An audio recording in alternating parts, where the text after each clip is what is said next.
नमस्कार, मैं हूं आशीष चित्रांशी और आप देख रहे हैं the news launcher. Hot topic with Hemant Atri. Hemant भाई को ले आइए, स्क्रीन पर जोड़ लीजिए। स्वागत है हेमंत भाई। बड़े दिन से एक नारा सदन के भीतर भी हमने सुना, सड़कों पर भी सुना। राहुल गांधी ने बार बार कहा, नरेंद्र सरेंडर, नरेंद्र सरेंडर। लेकिन सिर्फ नरेंद्र तक नामकरण उन्होंने किया। उन्होंने या जो भी लोगों ने किया, सिर्फ नरेंद्र तक। नरेंद्र सरेंडर, राजनाथ ब्लंडर, ऐसे पूरा बनाना चाहिए। रक्षा मंत्री हैं हमारे देश में। मतलब कैसा कहते हैं ना कि आप बार बार हम लोग एक बात करते हैं, जब आप जोकर चुनोगे तो सर्कस देखोगे। अंग्रेजी में तो और मुहावरा है, मैं हिंदी में बता रहा हूँ। जोकर चुनोगे सर्कस ही देखोगे, और क्या देखोगे? जोकर चुनोगे तो रामायण थोड़ा देखोगे। मतलब पूरा का पूरा एक गजब का कुनबा है। भारत 1948 से लगातार, मतलब 47 कह सकते हैं, लेकिन 48 के बाद से पाकिस्तान को लेकर के बिल्कुल स्पष्ट विदेश नीति रखा है, बिल्कुल क्लियर, क्रिस्टल क्लियर। उसके बाद जब से आतंकवाद का दौर शुरू हुआ, उसके पहले युद्ध का दौर था, आतंकवाद का दौर जब से शुरू हुआ, भारत ने एक आतंकवाद के प्रायोजक देश के रूप में पूरी दुनिया में पाकिस्तान को आइसोलेट करके रखा।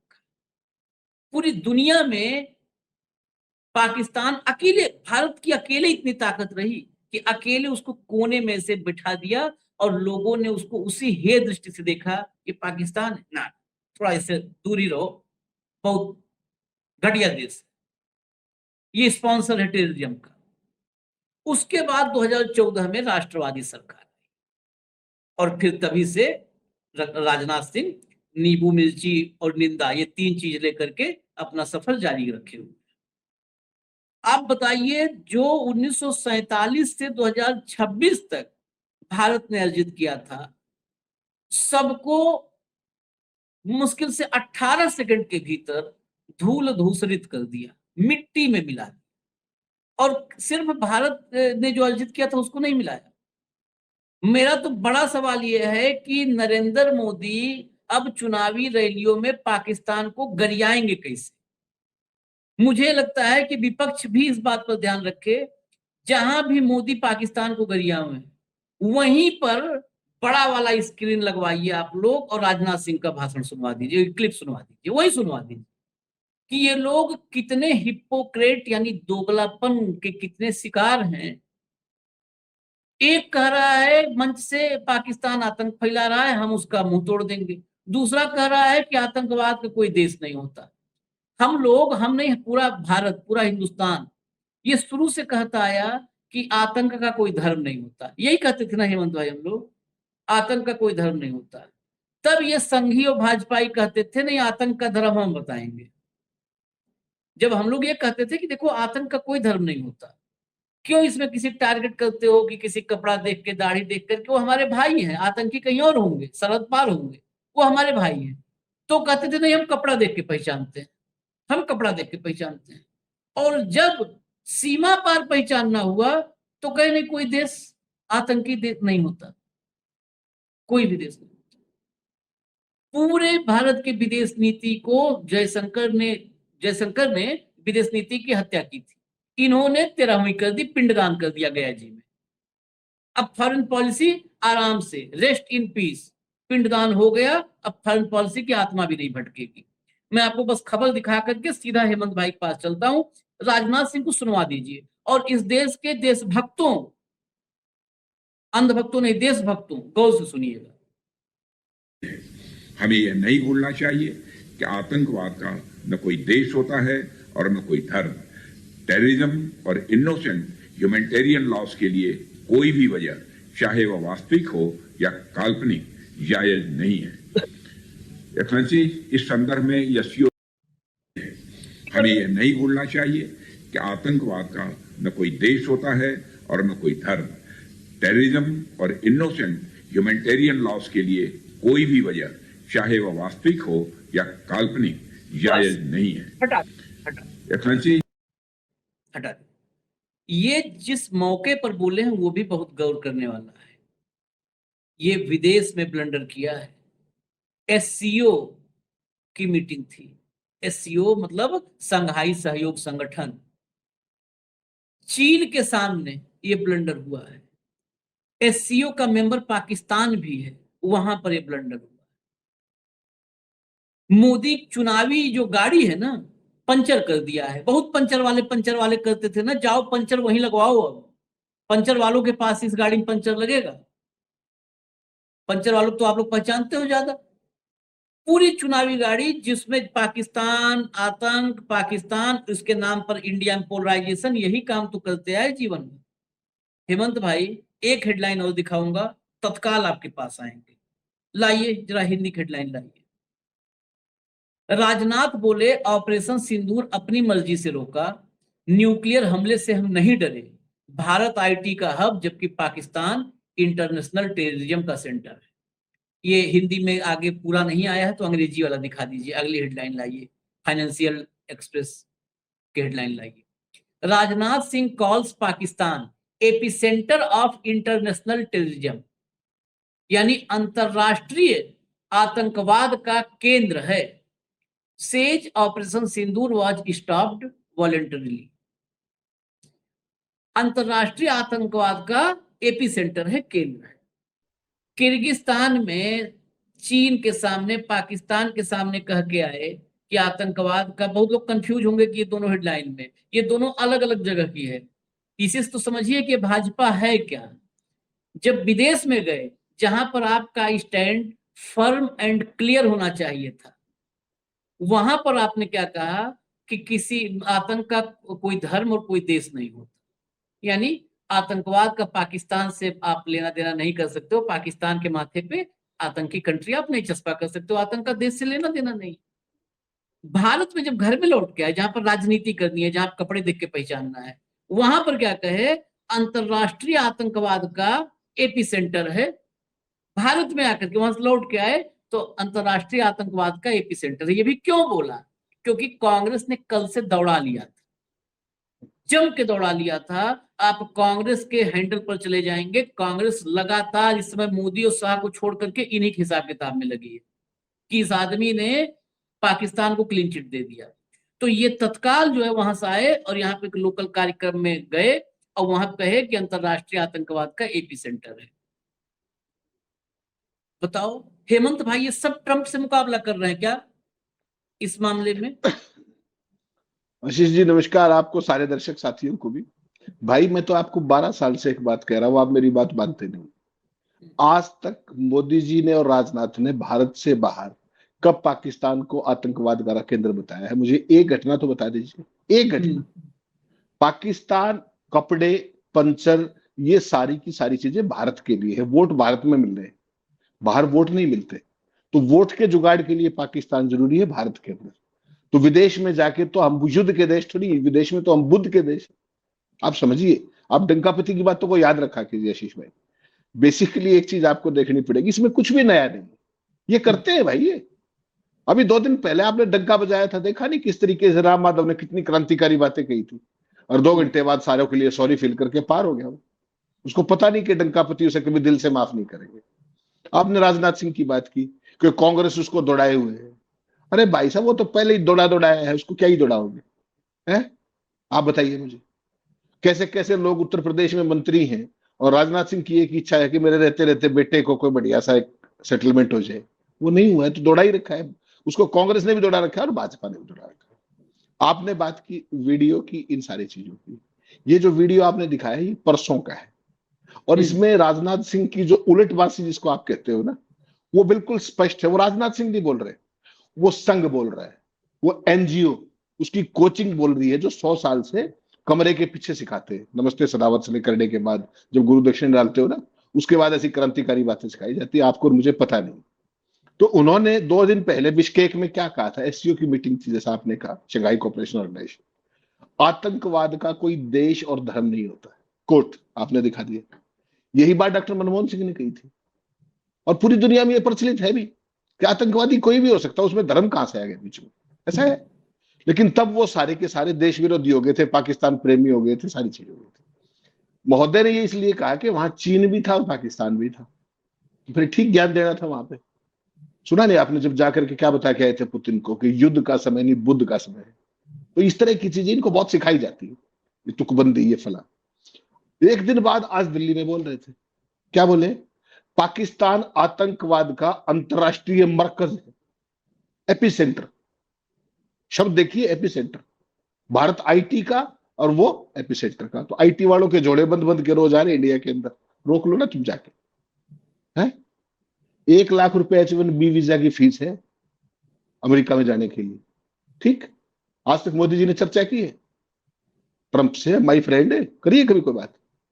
$1 लाख कौन कंपनी देगी?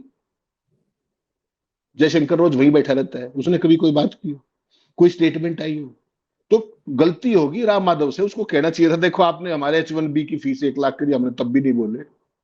बड़े बोले कब हो, बोलते ही तो नहीं हो।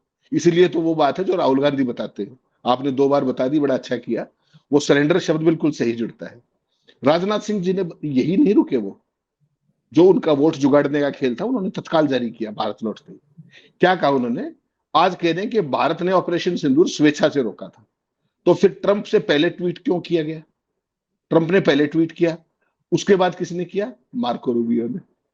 मैंने सारे भेज दिया आज आपको दिखाने के लिए, सबूत के दिखाई साथ बात देते हैं करते हैं। आप लोग, जो दिखा देते हैं बस 1 मिनट के लिए दिखा देते हैं, ताकि मतलब तसल्ली रहे, दर्शकों के लिए ही हम सब कर रहे हैं ना। दिखाइए, नीचे बंद कर दीजिए पीली वाली पट्टी। Operation Sindoor was our choice, not our limit. Defence minister's taunt message to Pakistan. आगे चलिए, अगला लाइए। We did not fall for nuclear bluff. Rajnath Singh slams Pakistan, explains why Operation Sindoor was halted. हम न्यूक्लियर ब्लफ से America जो पाकिस्तान का था उससे हम नहीं घबराए। हमने जो है ऑपरेशन सिंदूर क्यों जो है रोका, वो एक्सप्लेन कर दिया राजनाथ सिंह ने। अभी क्या एक्सप्लेन किया है आगे चर्चा में हेमंत भाई बताएंगे। जरा अब इसके बाद जो बचा हुआ है वो भी ले आइए, रूबियो को और ट्रंप को। ये सेक्रेटरी रूबियो है, नीचे अभी सबसे लास्ट में आप तारीख और टाइम देखिएगा। Over the past 48 hours, Vice President J.D. Vance and I have engaged with senior Indian and Pakistani officials, including Prime Minister Narendra Modi and Shehbaz Sharif, External Affairs Minister Subramanyam Jaishankar, and Chief of Army Staff Asim Munir, and National Security Advisor Ajit Doval and Asim Malik. अब नीचे देखिए, I am pleased to announce the government of India and Pakistan have agreed to an immediate ceasefire to start talks on a broad set of issues at a neutral site. We commend Prime Minister Modi and Sharif on their wisdom, prudence and statesmanship in choosing the path of peace. नीचे जाइए, main महत्वपूर्ण यह सबसे महत्वपूर्ण नीचे 10/5/2025 शाम 5:37 5:37 पर ये ऐलान सीज फायर का कहां से हुआ? मार्को रूबियो के पास से। उससे पहले 5:34 का टाइम शायद था जब ट्रंप ने पोस्ट किया था। ट्रंप का वो पोस्ट वाला दिखा दीजिए, वो पोर्शन, उसमें टाइम हो ना हो लेकिन पोस्ट तो दिखाई दीजिए ट्रंप ने क्या किया था। 5:37 के भी पहले, 37 पर हो, उससे पहले Trump's truth social post announcing the cease fire 10 May 2025 after a long night of talks mediated by the United States. I am pleased to announce that India and Pakistan have agreed to a full and immediate ceasefire. Congratulations to both countries on using common sense and great intelligence. Thank you for your attention to this matter. ये Trump की post थी। इसके बाद अगर आपको देखना हो तो जयशंकर वाली भी लगी है, उसका भी जयशंकर वाली पोस्ट का टाइम दिखा दो। बाकी तो पाकिस्तान और भारत की सहमति क्या हुई, टाइम दिखा दो। देखो भैया 10/5/2025 6:10 पर, 6:10 पर। अब हटा दो। यही सीधा सवाल तब से आज तक कायम है, आज तक कायम है कि भारत और पाकिस्तान ने मिलकर सीज फायर किया। ये रूबियो और ट्रंप को किसने कहा कि हमने फाइनल कर लिया है और ताऊ आप ट्वीट कर दो? ये किसने कहा? हम तो ये मानते हैं कि भारत पाकिस्तान ने किया था, मैं मान लेता हूँ हेमंत भाई कि भारत पाकिस्तान ने आपस में, तो हमने आपस में तय किया, तो फिर ताऊ को किसने कहा कि ताऊ आप ट्वीट करो, हमने फाइनल कर लिया, अब आप ट्वीट करो। आशीष भाई सवाल ये है ही नहीं। हम्म, 5:30 ट्वीट किया ट्रंप ने एक्स पे, ट्रूथ सोशल पे। वो रिकॉर्ड मेंटेन नहीं करते, इसलिए हाँ। ट्रूथ पे वो नहीं मिला वो, तो फिर उसके बाद मैंने ये वहां से निकाला दूसरी जगह से खबर में से। 5:30 ट्रंप ने किया, 5:37 पे श्रीमान मार्को रूबियो ने किया। दोनों की भाषा देखी। We are please to announce the cease fire. We are हाँ, हाँ, please to announce. What do you वो मीन? ऐलान, हाँ, आप 56 इंची हो, है 56 इंची हो आप। They are please to announce, what the hell you are doing here? वहीं चले जाओ ना। 6:10 पे भी रक्षा मंत्री कर रहा है, और उससे एन पहले अगर आपको याद हो, आप तो लाइव थे उस समय, 6:02 के ऊपर जो अपना विदेश सचिव है मिस्त्री साहब, उन्होंने आकर के एक लाइन बोली थी, एक लाइन, और उनके पूरी परिवार को ट्विटर से दूर होना पड़ा था। उनकी बेटी और पत्नी तक को भी नहीं बख्शा गया था। आप भूल गए क्या उस बात को? ये जो बेहुदे अभी आएंगे ना अपनी टाइमलाइन के ऊपर, जाहिल, अभी आने वाले हैं, 2-4 मिनट में आ जाएंगे, चिंता मत कीजिए। ये राक्षस जो है, जो इस देश का सत्यानाश करने पे लगे हुए हैं, इस देश की इतनी कमजोरी कभी उजागर नहीं थी जो इन्होंने करवाई। और यहां तक नहीं रुकता वो जाहिल जो ट्रंप बैठा हुआ वहां पे, उसने पहले ट्वीट क्यों किया और बार बार वो 82 बार उसने ये क्यों कहा कि युद्ध मैंने रुकवाया? कितनी 82 टाइम्स कह चुका है वो। और 2 बार उसने क्या कहा वो जरा ध्यान से सुन लीजिएगा। यहां तक कह दिया कि मोदी का कैरियर बर्बाद नहीं करना चाहता, और इसके बाद कुछ और भी बात बचती है क्या कहने के लिए? Who is he to destroy the career of Mister Modi? है किस चीज का दबाव है? और आप मुझे कह दें मैं कितना ही कमजोर हूं, आप मुझे ये कह दें कि हेमंत खत्री मैं तुम्हारा कैरियर बर्बाद कर दूंगा, और मैं शांति से बैठ जाऊंगा? है सोचिए ना, वो भी राष्ट्राध्यक्ष, आप भी राष्ट्राध्यक्ष, कहां समस्या है? उसका तो, उसके खिलाफ तो सारी दुनिया के पास मसाला है। तुम क्यों डर रहे हो? तुम्हारा भी है क्या कुछ? सवाल तो यही है ना। नरेंद्र सरेंडर की जब बात आती है तो यही आता है ना कि वो किस बात पे उसने कह दिया।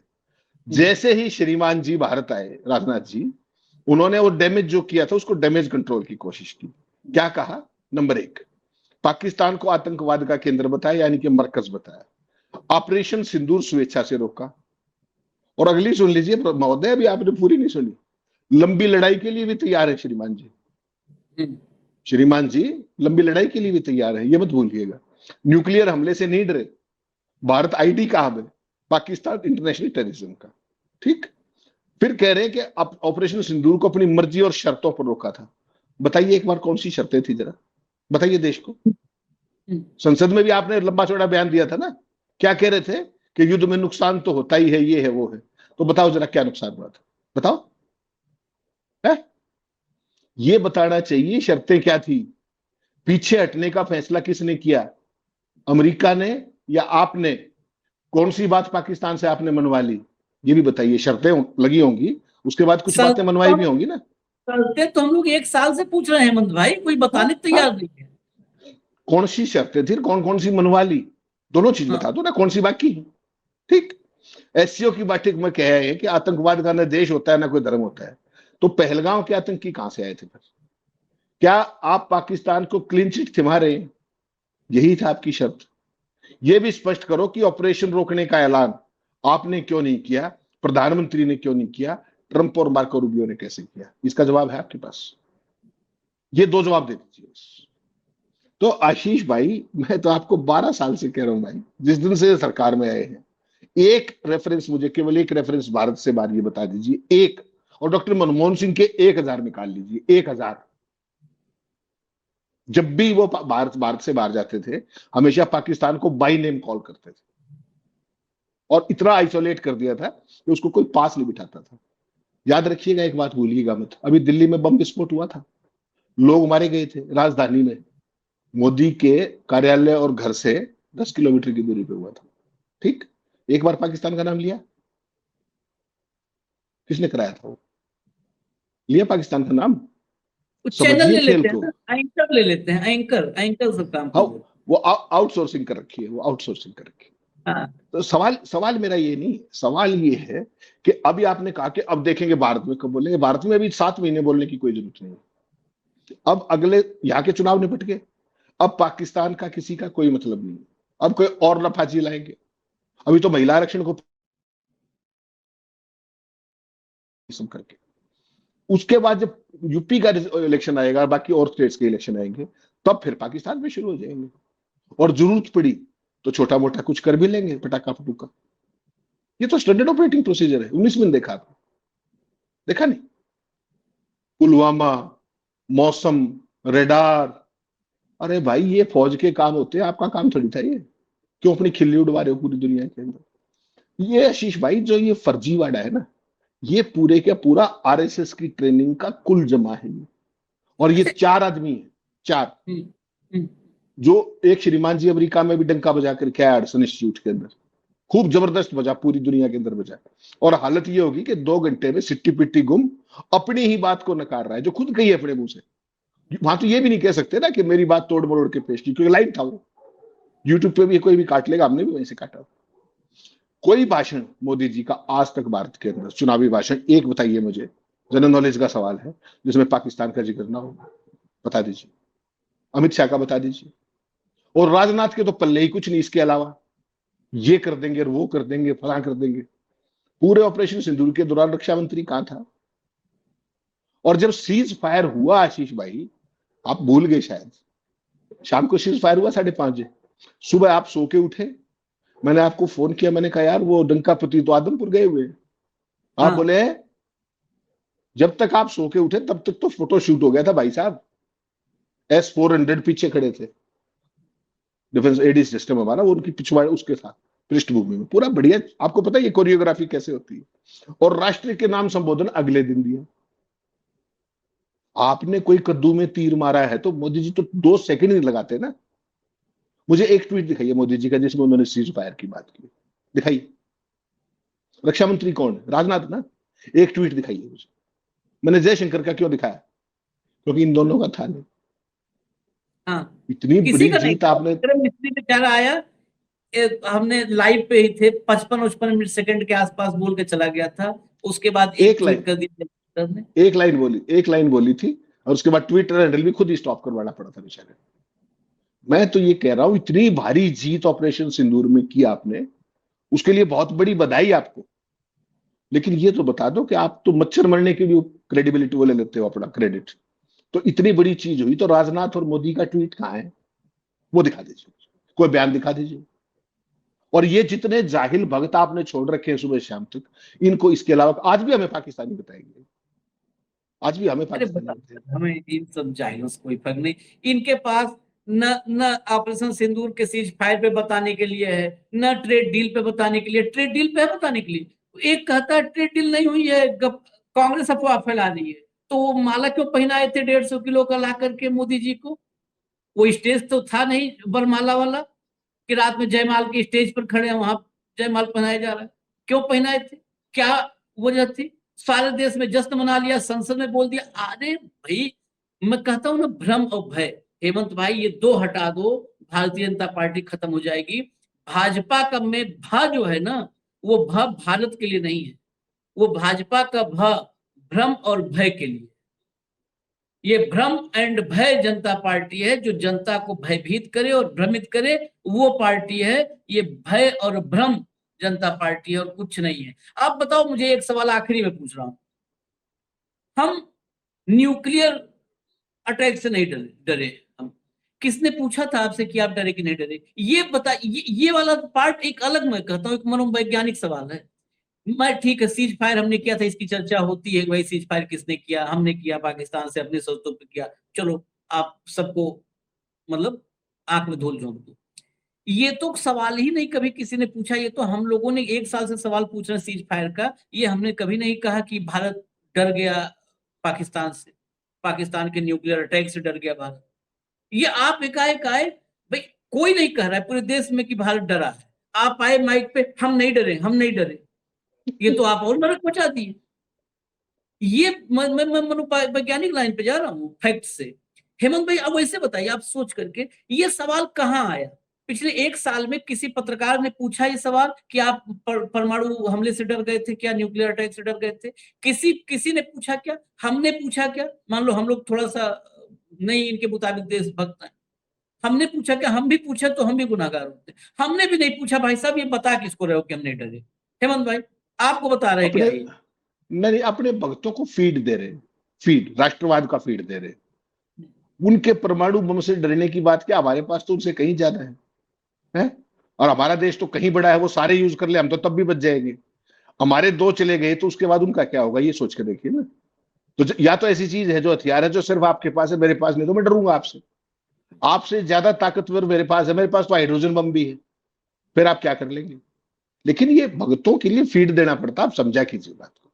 पूरा कोट बताता हूं आज का, ताकि भक्तों की तसल्ली और अच्छे से हो जाए।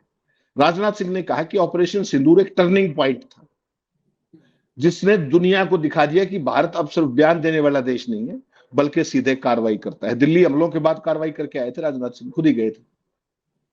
2-4 जो आतंकी प्रशिक्षण शिविर थे ना, उन पे हमला करके आए थे। एक बयान दिखाइएगा मुझे, एक जिसके अंदर गृह मंत्री, प्रधानमंत्री, रक्षा मंत्री और विदेश मंत्री ने दिल्ली के बम विस्फोट के लिए पाकिस्तान का नाम लिया हो आज तक। ठीक, ये है टर्निंग पॉइंट। अगला सुन लीजिए। रक्षा मंत्री ने कहा कि प्रधानमंत्री के नेतृत्व में सरकार की नीति बिल्कुल साफ है, देश में किसी भी आतंकी हमले को बर्दाश्त नहीं किया जाएगा, जरूरत पड़ने पर सख्त और सीधी कार्रवाई की जाएगी, जैसे दिल्ली हमले के बाद की थी। ठीक, आतंकवाद की जड़ उसकी विचारधारा और राजनीतिक समर्थन में होती है, इसे खत्म किए बिना आतंकवाद पूरी तरह से खत्म नहीं किया जा सकता। क्या अद्भुत ज्ञान दिया है उन्होंने, सोचिए आप। तो ये जो लफाजी है ना आशीष भाई, ये विशुद्ध लफाजी जो है, ये उस जो एनजीओ है ना जिसका जिक्र होता है बार बार, लाल किले से कर दिया, मैं उसका प्राउड सन से हूं, या है वो है, आजादी के आंदोलन कितना जबरदस्त योगदान था, आप सोचिए, जबरदस्त एनजीओ का। चिट्ठियां लिखते थे भाई साहब अंग्रेज वायसराय को, ये गांधी तो ऐसे ही है, हम आपके साथ हैं, आप चिंता मत कीजिए। सेकेंड वर्ल्ड वॉर के दौरान भारत के जवान लोग युवाओं को कह रहे थे कि भर्ती हो जाके, गांधी जी ऐसे ही आंदोलन चला रहे थे, ये जवान भर्ती करा रहे थे अमेरिका उसका, इंग्लैंड की फौज के अंदर। जबरदस्त राष्ट्रवादी ही, आज से नहीं। भारत के विभाजन की, दो राष्ट्र के सिद्धांत की मांग कहां से आई थी? मुस्लिम लीग के साथ गठबंधन में सरकार कौन चलाता था? और विभाजन विभीषिका दिवस कौन मनाता है? जो लोग विभाजन के दोषी, जो उस आइडिया के फ्लोटर जिन्ना के साथ मिलकर के, उनके जो आज की तारीख, वो तो पूर्वज थे, इनको आप पता नहीं क्या, उनके वंशज, वो आज विभाजन विभीषिका दिवस मना रहे हैं। जो तिरंगे को छूते नहीं थे, वो आज तिरंगा के घर घर तिरंगा, मोदी जी के वो फोन, अभी आपको फोन मिलाऊंगा तो वो आवाज आएगी, घर घर तिरंगा। अरे इन नौटंकियों में क्या रखा है? सारे देश को और दुनिया को पता लग गया आप क्या है। जो जलालत ट्रंप ने की है पिछले ऑपरेशन सिंदूर के बाद 10 मई से लेकर आज तक, अगर कोई भी इज्जतदार आदमी होता ना आशीष भाई, ट्रंप के परकच्चे उड़ा देता। उसके लिए भी 4 लाइन की बात कहनी होती है भाई साहब। डिप्लोमेसी में कोई लंबा चौड़ा भाषण तो नहीं देना होता है। कल देखा नहीं किंग चार्ल्स ने क्या किया, बंदर बढ़ा के नचा के चला गया, कुछ भी नहीं कहा। क्या कहा कि अगर हम ना होते तो तुम फ्रेंच बोल रहे होते। इससे बड़ी बात हो सकती है क्या? व्हाइट हाउस में खड़ा होकर के, और पार्लियामेंट के अंदर, जो यूएस कांग्रेस के अंदर जो उसने किया, अद्भुत है वो। आपके मुंह से आज तक कोई वाक्य निकला क्या? टैक्स टेररिस्ट आपको बता दिया, आपके सामने बता दिया, बताया कि नहीं बताया? जो आपकी क्या नाम है, ये जो अब जिसके अपने क्या नाम, जो चाइना के साथ ब्रिक्स को जो आतंकी, वो आगे घुटनों पे ला दूंगा, ये कर दूंगा, वो कर दूंगा। एक शब्द आप सुनते रहे, क्योंकि आपको समझ में ही नहीं आती अंग्रेजी। सच बात है।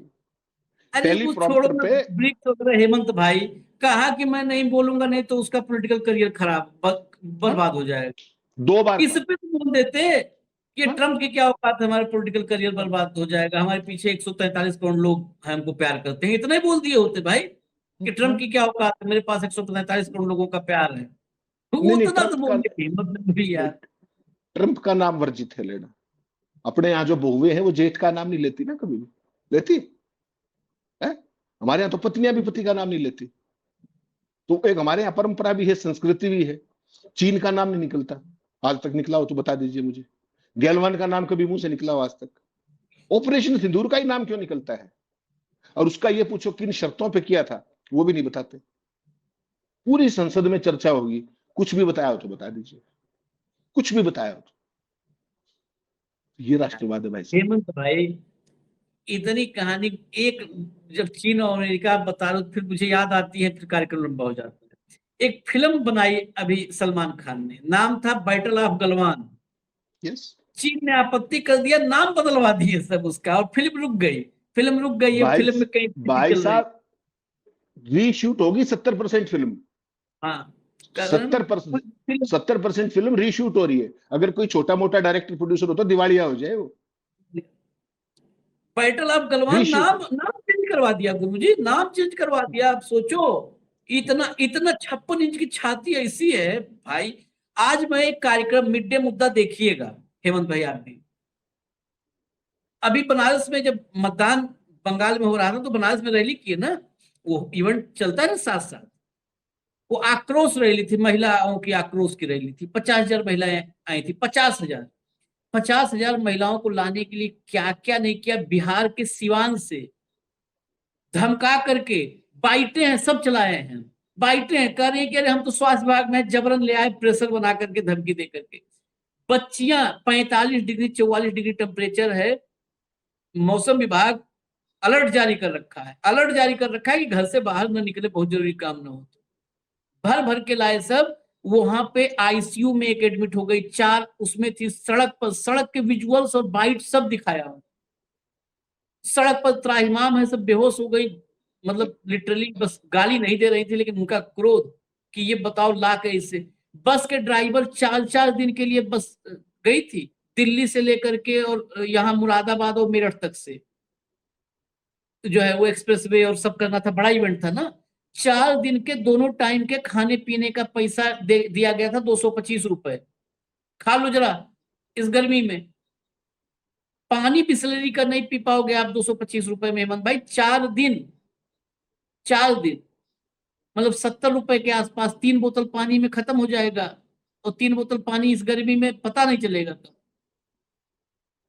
ये नरेंद्र मोदी हैं, और ये विश्व की सर्वाधिक लोकप्रियता का पैमाना है। कहता रहा हूं कि इतना अद्भुत इनके बारे में सब है। इनकी तो बस हाथ जोड़ करके कार्यक्रम खत्म कर लेते हैं, क्योंकि अगला कार्यक्रम भी हम लेके आएंगे, फिर रुकेंगे तो लंबा हो जाएगा, फिर दर्शक हमको गाली देंगे। धन्यवाद हेमंत भाई, अगले कार्यक्रम में तुरंत आ रहे हैं। धन्यवाद, नमस्कार।